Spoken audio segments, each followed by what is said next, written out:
हो गया क्या यहाँ पर पतंग कटेगी जिसकी होगी अज्ञानी। अरे ज्ञानियों से ज्ञानी मिले तो बुलंद होता है ज्ञानियों से ज्ञानी मिले तो बुलंद होता है और झूठ का ये जनता करेगी फैसला, जनता करेगी फैसला, जनता करेगी फैसला। जरी का आम्ही शायरी करतो पण आमच्यापेक्षा चतुर्वान कोण आहे इथं बसलेली जनता आहे आणि मग काय म्हणायचं आहे सुरजी आहे का।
आपले आन्सर होता नाही नाही त्याचे पैसे निघाले असं त्याला म्हणणं आहे.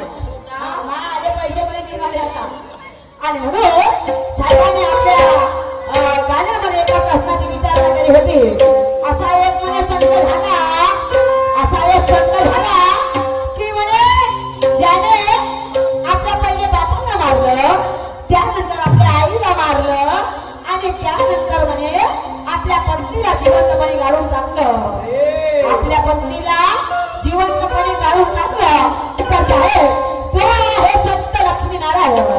लक्ष्मीनारायण असा एक संत झाला की ज्याने आधी आपल्या बापाला मारलं. का मारलं तर हा संत झाला. हा संत झाला पण याला लागले वाईट व्यसन. याला लागले वाईट व्यसन. तर त्या वाईट व्यसनासाठी पाप पडू लागला त्याला.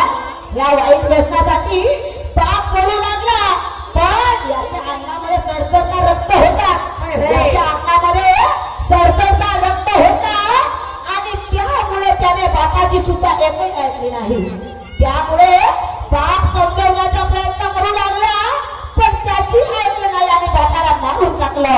त्यानंतर मायने समजवलं तर मायची सुद्धा त्याने ऐकली नाही आणि मायलाही मारून टाकलं.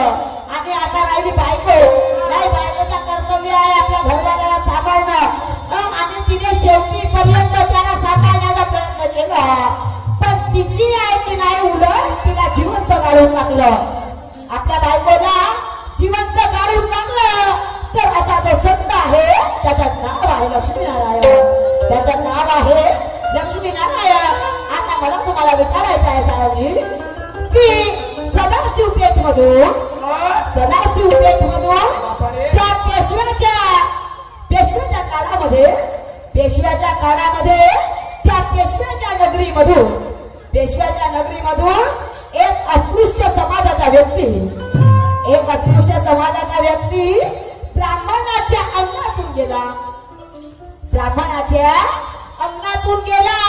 तेव्हा त्या ब्राह्मणाने त्या अस्पृश्याची रिपोर्ट दिली पोलीस स्टेशनला.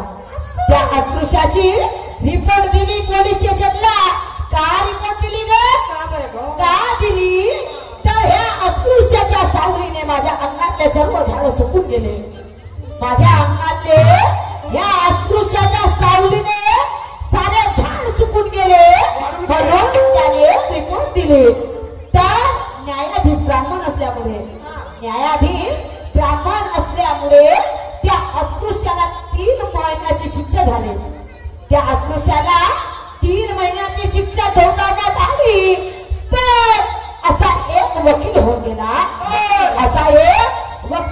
गेला की ज्याने त्या अस्पृश्यासाठी लढला, त्याची केस लढली. तर मला विचारायचं आहे साहेबजी की त्या ब्राह्मण व्यक्तीचं नाव काय? डॉक्टर बाबासाहेब आंबेडकर वकील सांगायचे. डॉक्टर बाबासाहेब आंबेडकर नाही, कारण तो पेशव्याचा काळ होता आणि डॉक्टर बाबासाहेबांच्या आधी सुद्धा एक वकील होऊन गेला. त्याच्या आधी सुद्धा एक वकील होऊन गेला. तर मला सुरक्षित नवघरे तुम्हाला विचारायचं आहे की तो अस्पृश्य जातीचा व्यक्ती कोणता आणि तो ब्राह्मण कोणता, तो न्यायाधीश कोणता आणि ज्याने 3 महिन्याच्या नंतर त्याला तुरुंगाच्या बाहेर काढलं तर त्या वकिलाचं नाव काय? तुम्ही प्रयत्न करा. जर तुम्हाला आलं नाही तर मी या माझ्या प्रश्नाचं समाधान करून देणार आणि मग शेवटी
खुशीचं काय